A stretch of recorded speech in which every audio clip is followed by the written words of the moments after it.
Bienvenue dans le 56cast. Au programme cette semaine, on va parler des 25 ans du web. Et oui, c'était le 13 mars 1989. Un certain Tim Berners-Lee lançait un document qui s'appelait Information Management Proposal et qui allait donner le web qu'on connaît. Et on va parler de la deuxième partie du cloud personnel, comment faire son cloud personnel, la partie Indie Web, avec Tristan Nitto de Mozilla.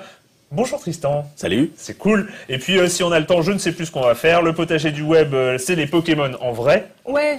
Bah oui, la suite de la semaine dernière. Et puis oui, les ennemis d'Internet si on a le temps, mais c'est très peu probable qu'on ait le temps. Donc bonjour Camille. Bonjour. Et de quoi on ne va pas parler? On va pas parler de l'Adopi parce qu'on en a déjà beaucoup parlé la dernière fois. Mais ils ont lancé un appel d'offres pour faire une grande étude pour avoir une estimation des volumes d'œuvres consommées de manière licite et illicite. Alors pourquoi ils le font pas eux-mêmes? Parce qu'ils n'arrêtent pas de faire plein d'études. Parce que cette fois, ils veulent la baser sur des comportements effectifs et non sur des déclarations de sondage. Donc ils veulent vraiment surveiller ce que les gens font et non plus seulement leur poser la question. Oui, bonjour, c'est Adopi. Je vous mettre un truc qui vous surveille. On va faire une enquête. Ne craignez rien, je suis médecin. C'est quoi le volume peer-to-peer 1, 2 gigas par jour? C'est pour éviter ça. Weibo, le Twitter chinois qui voudrait rentrer en bourse à New York. King, l'éditeur de Candy Crush, voudrait aussi entrer en bourse. Ah oui, ça c'est normal. Tout cet argent dans l'internet. Tout cet argent, c'est fou. Selon l'Académie américaine de chirurgie plastique, qu'est-ce qu'il faut savoir? Facial. Pourquoi tu me regardes? Je te jure, j'ai rien fait.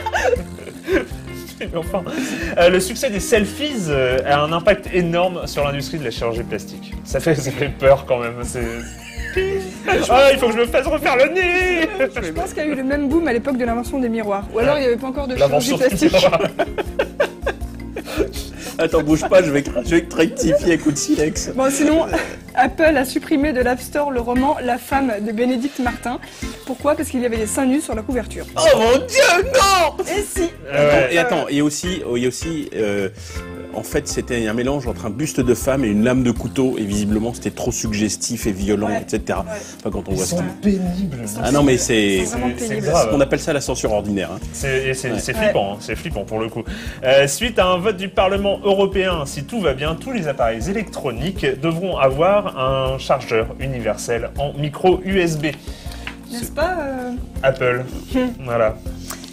Selon Mark Zuckerberg, le gouvernement américain est une menace pour Internet. Ah, j'ai adoré ça. Oui, j'ai appelé Obama au téléphone, je lui ai dit. Putain, faut pas en parler de ça, non! Non, faut pas me lancer sur le sujet. C'est horrible. Mais alors voilà, moi j'ai tweeté le truc, c'est pourquoi il s'est plaint qu'il y avait des collectes, enfin qu'il était pas content de la concurrence déloyale du gouvernement, quoi, en fait, si tu veux, c'est ça. C'est non, les données sont à moi! Ce qui nous amène à notre dernière non-news. Selon nous, Mark Zuckerberg est aussi une menace pour Internet.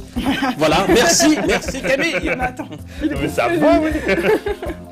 Ah, il est vraiment pénible. C'est qui le barbu au milieu, là, qui nous emmerde, là? Allez, mon garçon, allez, on enchaîne.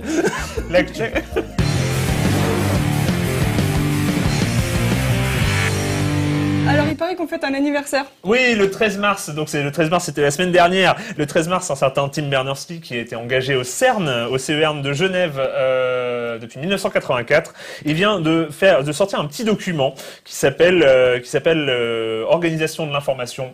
Une proposition, tu vois, le truc un peu léger comme ça, au cas où, j'ai une petite idée qui devrait... Si vous avez envie d'organiser des informations. Si vous avez envie d'organiser des informations, c'était en 89 et ça a donné 25 ans plus tard le web.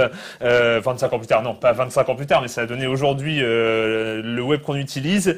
Et donc voilà, je vous avais envie... En plus, tu es là, donc ça tombe bien, parce que dans un genre dinosaure, un peu comme moi, on sait se poser là. Hein. Voilà. Si. Merci. Mais c'est parce que Mozilla dinosaure. Ouais, tout ça. Donc en fait, on va essayer de remonter le temps et de voilà, qu'est-ce qui s'est passé pendant ces 25 ans. Alors sachant que il y a eu en 93, c'est finalement les vrais débuts du web. En 90, quand même, il y a eu quelque chose. Il y a eu Robert Caillot qui a rejoint le projet, un Français qui est un peu... Non, il est belge en fait. Il est belge, oui, je sais, oui, pardon. Et il a un nom français, c'est vrai, je le connais Robert, et en fait il est néerlandophone en plus. Ah oui, donc c'est pas... Merci, heureusement que tu es là en fait, ça tombe bien. Et il collabore à la revision de ce projet-là, et c'est là où ça prend le nom World Wide Web, c'est un nom qu'on connaît, et il y a le développement en 90 donc du premier logiciel qui s'appelle World Wide Web et qui fonctionne sur Next, La l'ordinateur. grande toile mondiale. La grande toile mondiale, c'est ça. Et donc en 93, c'est là où ça devient important parce que Robert Caillot milite et a gain de cause auprès du CERN. Toute cette technologie est formidable, c'est une idée formidable, mais ça ne marchera que si elle est libre. Et donc il obtient en 93, le 30 avril, que le CERN renonce aux droits d'auteur sur tous les logiciels du World Wide Web et ça permet leur mise en... Et sur les formats. Et sur les formats, donc le domaine public, et c'est là où ça commence. Et le CERN, on dit le CERN, je sais pas pourquoi je... Ouais, comme sous les yeux, ouais. Voilà, comme sous les yeux. Lance la première page, commence à communiquer, voilà le web. Voilà, c'est ça. Et allez-y. Et ça, c'est juste énorme parce qu'en fait, des approches propriétaires, des réseaux propriétaires à la AOL qui s'appelait America Online ou CompuServe ou autre, ça existait. Il y avait des boîtes qui avaient construit des trucs qui n'étaient pas forcément mieux ou moins bien, mais qui étaient propriétaires. Et donc, et si on voulait s'en servir, en tant que société, il fallait payer quelqu'un qui gérait les entrées. Et là, le fait qu'arrive une solution qui marche partout, parce que c'était un des gros problèmes que cherchait à gérer Tim Berners-Lee, c'est que en fait les scientifiques arrivaient au CERN avec leur équipement. Et donc, ils avaient une mosaïque d'ordinateurs de marques différentes et il fallait qu'ils puissent échanger des documents entre eux. Donc, il fallait un standard de documents et il fallait pouvoir faire des liens entre ces documents. Et c'est ça qu'il a essayé de résoudre. Et puis, évidemment, ça avait du sens à l'échelle du monde entier. Et donc, en libérant la technologie, ça a permis son adoption. Ouais. Et en 93, il y a ce truc aussi formidable qui arrive, c'est un navigateur. Au début, c'était World Wide Web, mais c'était le navigateur de travail. Et là, arrive Mosaic. Mosaic qui a la particularité non négligeable d'afficher les images. Parce que pour ceux qui étaient là avant le web, qui ont utilisé Internet avant le web, sur les forums de discussion ou sur les FTP, c'était quand même un petit peu plus galère. C'est moins mis en forme déjà. Et il est dit, alors je sais pas si c'est vrai ou pas, mais que Tim Berners-Lee a dit, mais vous vous rendez pas compte, si jamais on me met des images, il va y avoir des femmes nues sur Internet, ce qui est quand même une horreur. Et donc en fait, il y avait des images. Pas du tout passé, hein. En fait, non, on voit des chats maintenant. Voilà. Tu vois. Et en fait, les images, elles pouvaient être là, mais elles étaient dans une fenêtre séparée. Là, on avait les images en ligne, c'est-à-dire au milieu du texte, quoi. Ouais, c'est ça, la balise image dans le HTML, l'affichage de l'image. Et pour dire à quel point, à partir de 93, c'est allé super vite. Enfin, c'est vraiment une explosion, c'est quelque chose d'exponentiel, voire une sorte de Big Bang. Parce que en 94, il y a deux étudiants qui s'appellent Jerry Yang et David Philo, qui créent un truc qui s'appelle Yahoo. Il y a tellement de sites qu'il faut commencer à les indexer, il faut commencer à les ranger dans des boîtes. Alors c'était pas du tout un moteur de recherche, c'est ce qu'on appelait un annuaire, qui était super utile parce que avant, voilà, c'est les URL, c'était des trucs qui venaient à droite à gauche. Et là, en fait, on avait un endroit qui centralisait les adresses des sites web. On s'inscrivait sur Yahoo, il fallait rentrer, il y avait un formulaire, il fallait rentrer les informations pour enregistrer son site dans Yahoo dans la bonne catégorie. Et là, les gens pouvaient nous trouver. Enfin. Alors je peux dévoiler un secret. Vas-y. Au début, Yahoo, le site Yahoo, le serveur de Yahoo, il était hébergé chez Netscape. Parce que Yahoo n'existait pas. Et après, les gens de Netscape s'en sont rendus compte, c'est pas nous, c'est machine. Hein. Alors, ils ont pris les machines, ils les ont mis sous le sol, sous les fausses, en attendant que ça se calme. Puis après, ils ont déménagé les serveurs. Et Yahoo a proposé à Netscape de reprendre la technologie ou l'annuaire ou Netscape fait non, on est trop occupé. On est trop occupé. Donc l'avenir dira qu'ils ont eu tort. Finalement, on ne sait pas.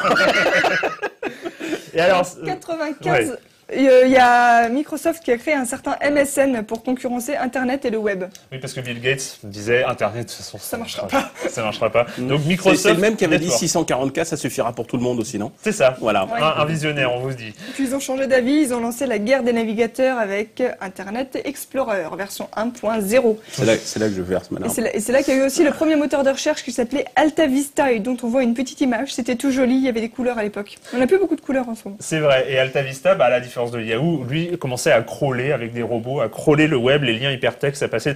Mais AltaVista avait aussi un super modèle pour savoir la pertinence des pages.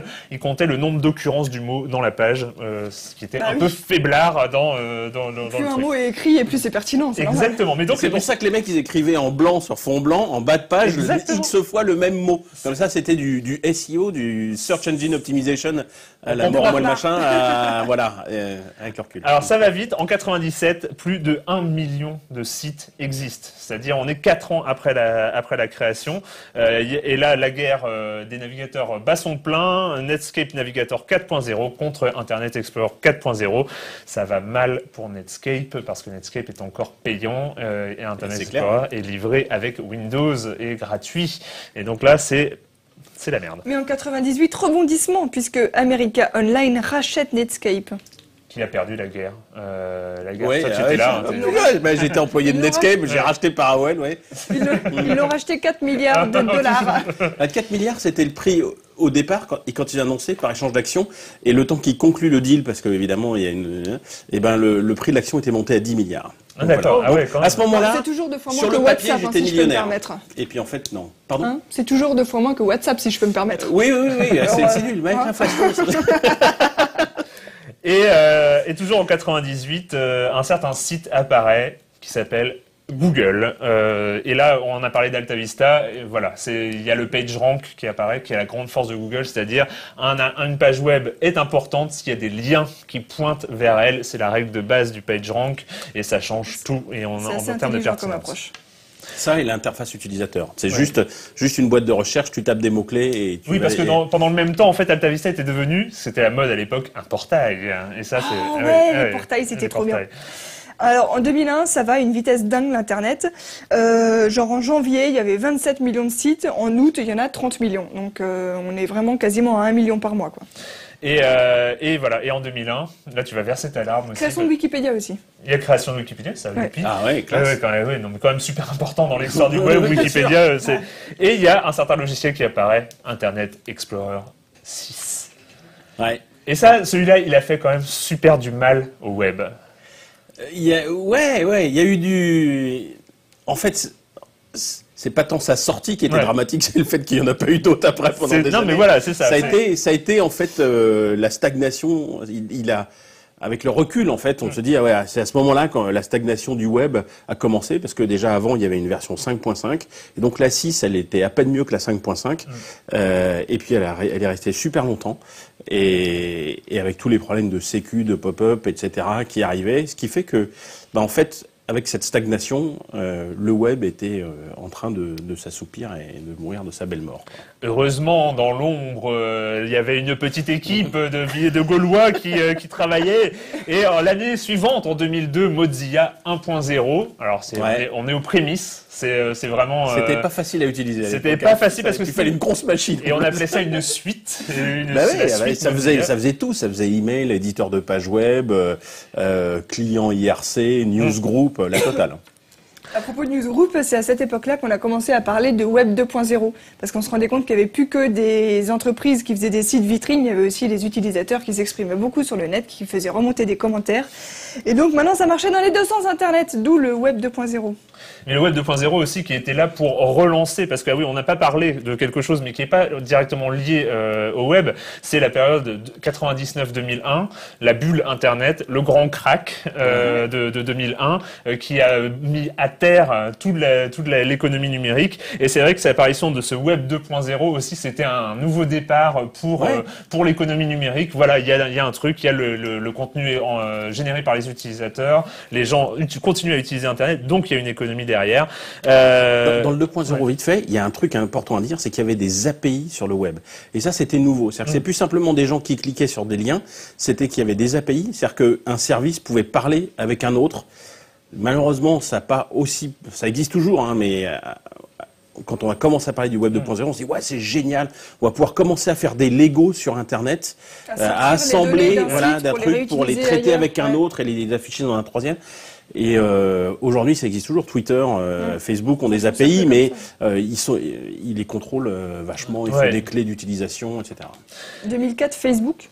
2004 Facebook Ouais, et ça, c'est 2004 un autre petit logiciel qui apparaît, lui super important. On va fêter les 10 ans en novembre. Tu seras là? Tu auras un petit chapeau Si pointu. tu veux, c'est Firefox, là, non, tu parles. Firefox 1.0. Ouais. Je m'en souviens encore. J'avais quand même mis Firefox 1.0 en une de Libération à l'époque. Oui, c'est le jour où Arafat est mort, d'ailleurs. C'est Et ça. j'espérais qu'on serait plus grand. Et paf, Arafat est mort et il a pris toute la place. Et bon, en haut à droite, il y avait quand même ça. quand Et même, et quand même. vraiment, Il est c'est resté. pour ça que toutes ces années après, Il est tu vois, resté, quand je même. te soutiens. Tu es un dieu vivant pour moi. Mais bien sûr. On avance Non, un je peu dans les pense. navigateurs. En 2006, on en est à Internet Explorer 7, même si personne n'est au courant et que tout le monde continue à utiliser le 6. Firefox 2.0 et le meilleur Et- site du monde. Le meilleur site du monde en 2006, en septembre 2006, le 18 septembre, écran.fr. Bref, passons Ouais. à autre chose. Non, c'est clair. Et qu'il fallait utiliser avec le meilleur navigateur du monde. Exactement. En 2008, on a 160 000, 170 000 selon le mois, millions, pardon, Oui. de sites, bien entendu.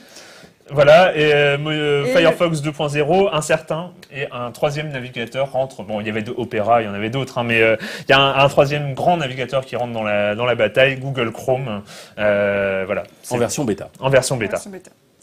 En 2011, on en est à 284 millions de sites, puis 312 millions de sites au mois d'avril. En 2011, il faut rappeler qu'il y a quand même des gens qui commencent à dire que le web est mort. Hein.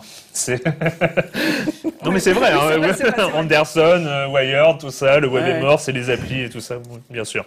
Non, il a un fond de vérité. Enfin, Oui. c'est-à-dire que il pointe du doigt une menace. De là à dire qu'elle est en train de s'exécuter et qu'elle a gagné, non. Mais je pense qu'effectivement, il faut être vigilant. C'est-à-dire que voilà. Il faut Faire gaffe à ce qu'on fait. toujours défendre le web.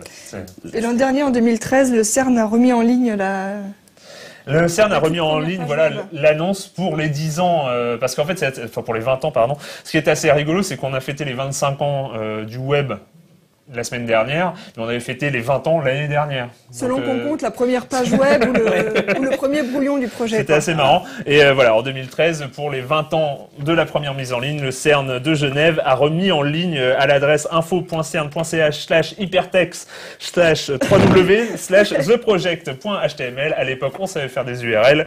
Et non, et en fait, ce qui est intéressant, je voulais revenir aussi là-dessus, c'est Tim Berners-Lee sur le site des 25 ans du web. Il y a un site officiel, entre guillemets, Ouais. des 25 ans du web.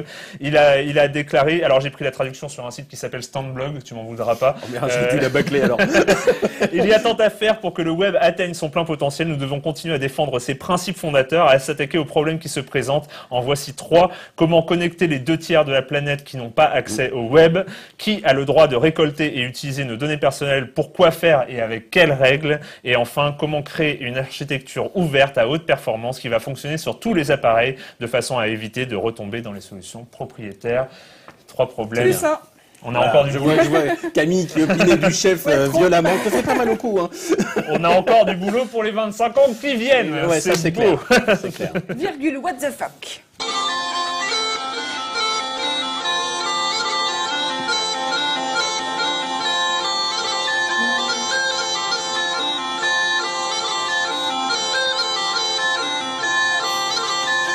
C'est un beluga. Pas un Eh bien, dauphin. c'est intéressant. La prochaine fois, ça sera licorne et gaffophone. Je vais essayer de chercher. Je te promets rien, mais je vais chercher. Notez. Le quartier libre.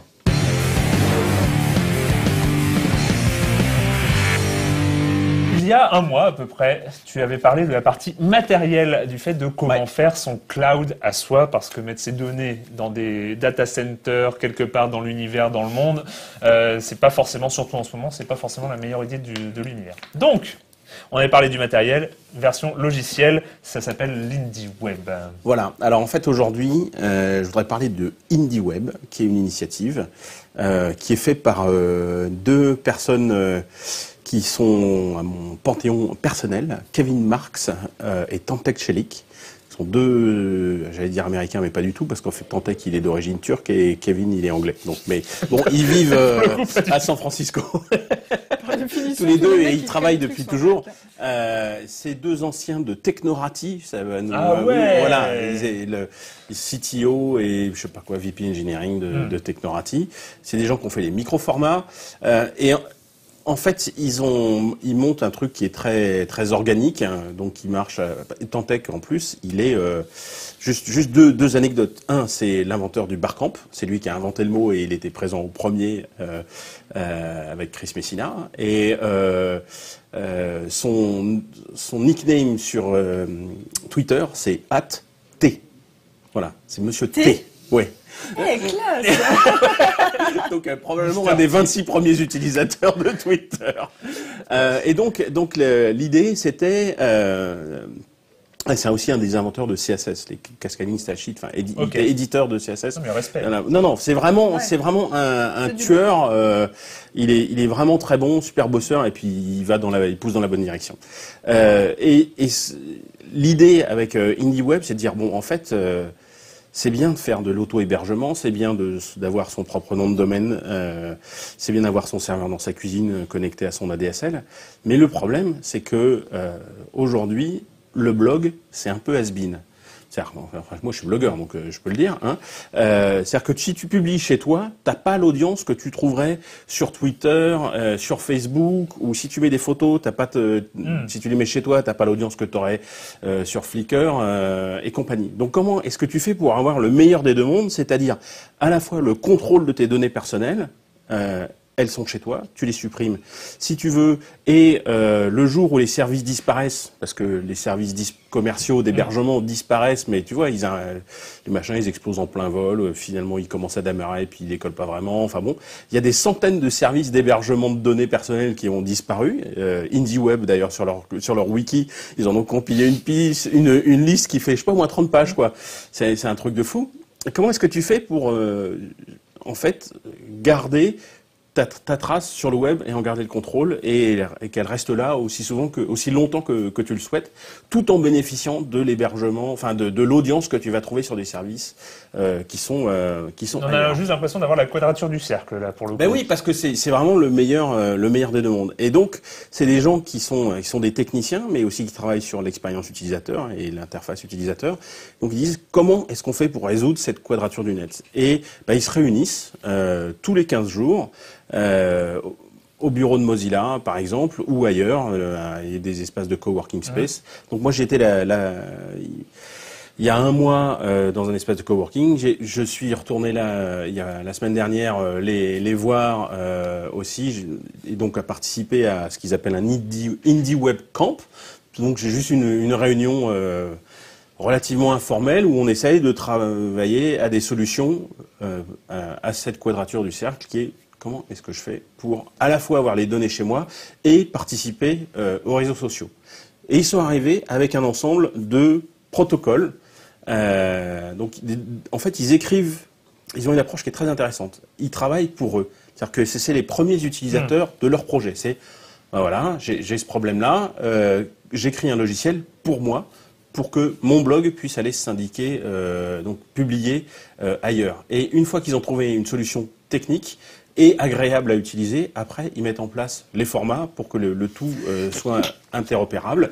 Et puis ça a donné un système qui s'appelle POSSE, P-O-S-S-E, qui veut dire Publish on your own site, syndicate elsewhere.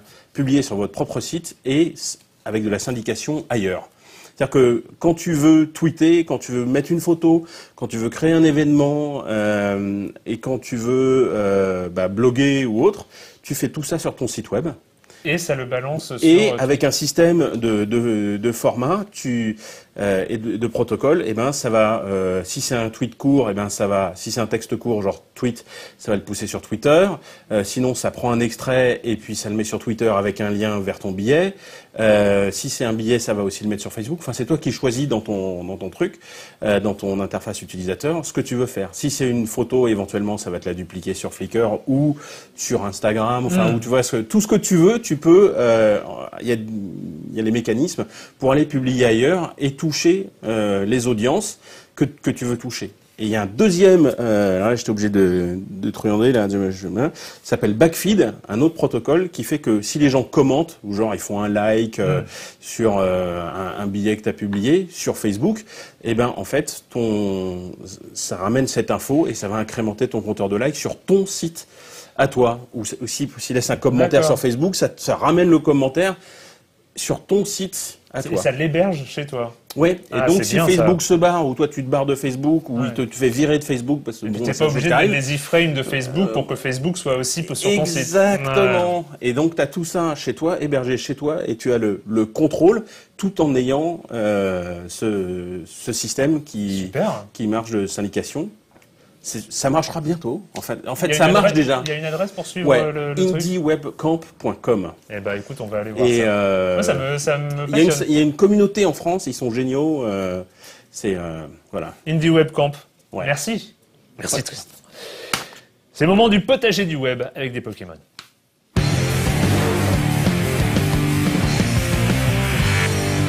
La semaine dernière, on parlait de 50 000 personnes qui faisaient une partie de Pokémon. Et là, on parle de 50 000 personnes qui se déguisent en Pokémon. Non, c'est pas ça. Des Pokémon en Non, vrai. absolument pas. On parle de ceux qui sont pas enfermés dans la Game Boy, mais qui sont dans la vraie vie. Ah oui, les Mais vrais oui, mais il y Pokémon. en a. Mais on voit que t'es jamais tombé nez à nez avec un Onix. Tu sais ce que ça fait, toi? Genre, tu te balades dans la montagne et là, de derrière la falaise, il y a un méga Onix qui sort. Tu vois pas ce que ça fait. Eh ben, Je grâce. sors ma Pokéball. Et non. Ouais, bah tu peux essayer. Enfin, D'accord. faut plutôt une hyperball. Il faut l'attaquer un petit peu avant. Hein. D'accord. Je peux te donner un conseil. C'est comme Conseil le poulpe. Faut le taper pour l'attendre. Et ben grâce au travail de Jamal Lee, un illustrateur qui a mis ses dessins sur DeviantArt, on imagine un petit peu mieux aujourd'hui ce qu'on peut ressentir dans ces moments-là, le moment où on rencontre un Onix. Donc il a fait des illustrations d'un Onix qui surgit de derrière les falaises avec un dessin assez réaliste, d'un métamorphe qui vient squatter ton café sur ta table, et de tout autre Pokémon derrière les fagots. dans la vraie vie. Alors nous on a l'impression que c'est des dessins qui sont incrustés dans des photos de la vraie vie, mais il dit que pas du tout. Vous êtes nombreux à croire que j'ai dessiné sur ces photos. Cela pourrait être une explication, mais je préfère l'idée que ces photos sont publiées sans retouche. Je n'ai rien fait d'autre que d'appuyer sur le déclencheur de mon appareil. Toute la magie de l'image vient des Pokémon qui étaient présents à cet instant. C'est super. Les Pokémon vivent partout autour de nous et seront toujours dans mon cœur où que j'aille. J'ai presque envie de finir là-dessus. Mais non, parce qu'il y a plein de trucs cool à dire d'autre. Incompris. Et hop, l'émission vient d'être allongée de 25 minutes. Vas-y, lâche-toi, Camille. Il y a plein d'autres gens qui ont essayé de manière plus ou moins cheap de refaire des Pokémon in real life en se moquant des absurdités du jeu notamment. Alors il y en a un qui s'appelle Pokémon in real life. C'est une vidéo qui a fait 38 millions de vues sur YouTube qui se moque de tous ces petits moments débiles dans Pokémon où par exemple on peut pas passer devant un dresseur sans déclencher un combat alors que dans la vraie vie tu peux juste lui dire non j'ai pas envie de me battre et puis tu passes. Ou Dans la alors vraie de ce Magikarp qui peut faire que Dans la trempette. vraie vie, quand tu croises un dresseur Pokémon. Oui. Non, d'accord. Non, mais elle est dans le sujet, hein, c'est Et clair. elle est- Moi on j'ai beaucoup légèrement à fond. d'amis dresseurs Pokémon. Oui, c'est Je vrai. sais pas toi mais moi oui. Ça, ils sont imaginaires. On regarde la vidéo. Oui. Let's battle!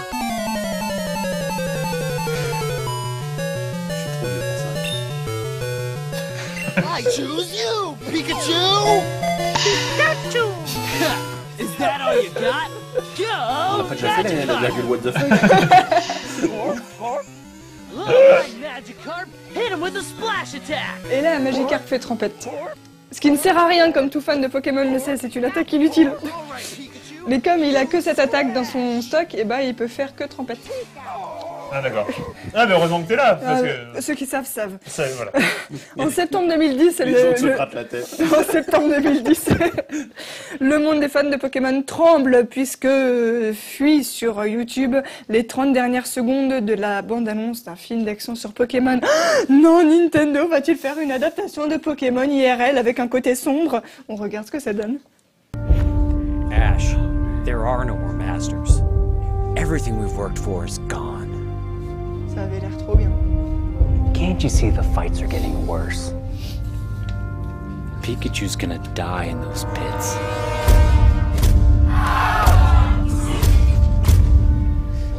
Voilà, dans un, Pikachu dans un Falls. futur proche, les combats de Pokémon sont illégaux et ils s'affrontent dans le sang et l'illégalité, dans des caves. C'est un peu comme les combats de coq, quoi. C'est ça. C'est ça, mais avec des Pokémon et il y a du sang et tout, c'est trop cool, sauf que c'était faux bien sûr. Il y a 2-3 idiots qui y ont cru, mais les auteurs ont été retrouvés et en fait c'était juste une Il paraît bande, qu'il y a des gens une sur bande ce de plateau fans. qui croient vraiment à l'existence des Pokémon dans les in real life. Hein. Ouais, je le fais rappelle, comme si alors j'avais- un peu d'indulgence pour Ouais, les gens ouais. qui sont tombés dans le panneau. J'ai du rien film, hein. entendu. J'ai rien entendu. Et toujours sur sur DeviantArt et il y a un certain RJ Palmer qui dessine des Pokémon un peu plus réalistes parce que je veux pas dire, mais quand on a dans son équipe un Turtonk niveau 48 et un Dracofeu niveau 52, le but c'est pas que ça soit mignon, c'est que ça soit badass. Donc voilà, ça ressemble un petit peu à des choses plus intéressantes que dans le jeu. C'est des images, c'est pour ça que vous voyez rien, c'est Oh, pas tu une fais vidéo. bien les... Ah ouais. Vachement bien.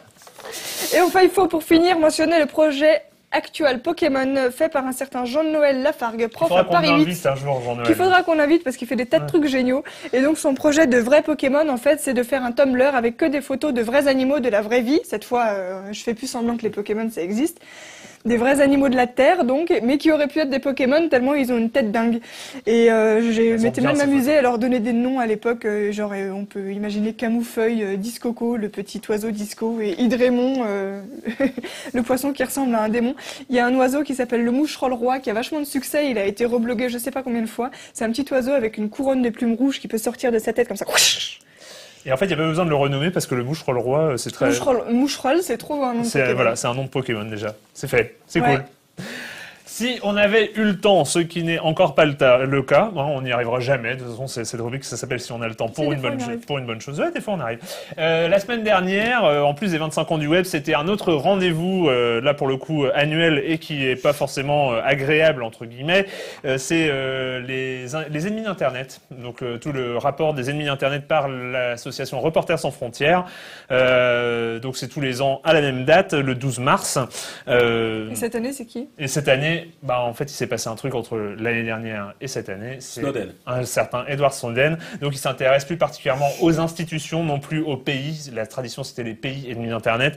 Et là, c'est aux institutions. Ils en listent 32, et notamment 3, dont le GCHQ anglais et la NSA aux États-Unis, et puis le service en Inde aussi, le service de surveillance en Inde, qui sont soi-disant dans des démocraties, mais qui n'ont pas un comportement pour le coup très très démocratique et transparent. Voilà, il liste des choses et il parle aussi des salons, les salons d'armement qui mettent en contact les pays et les fournisseurs d'armes, notamment ce qu'on appelle les armes électroniques, les systèmes de surveillance globaux.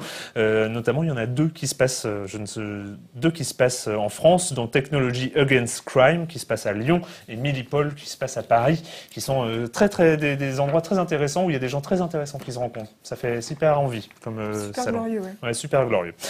Bref. On va noyer notre chagrin dans les poils. Donc oui, et juste pour terminer, le rapport est disponible en ligne sur le site rsf.org, bien sûr. Mais des poils pour terminer.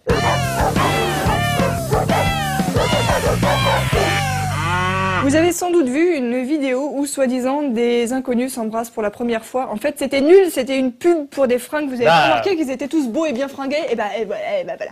Fallait pas être bête. vidéo First Kiss. Non, tu Oui, vois si, c'était des fringues. c'était Oui, c'était une pub pour les une marque de fringues. C'était tous des mannequins. Voilà. De toute façon, ça puait les gens beaux et intelligents et qui sentaient C'était bon. pas tous Et... très très beau quand même. Hein. Moi, j'aurais pas. Déjà, il y a la moitié que j'aurais pas embrassé.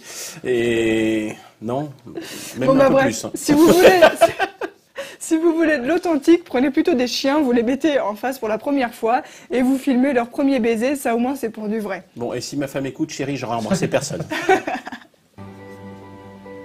Don't want to judge, First Kiss avec des chiens, trop bien. but if you're not ready for love, how can you be ready for life? How can you be ready for life? Ils se sentent le cul en gros. C'est parce que- Et donc, sur cette intervention, cette fulgurance poétique de Nous- Camille. Merci Tristan d'être venu nous voir Je regrette pas d'être venu du tout. pour l'Indie Web. Et nous, on se retrouve la semaine prochaine sur No Life et sur Libération.fr. Bien sûr, ciao.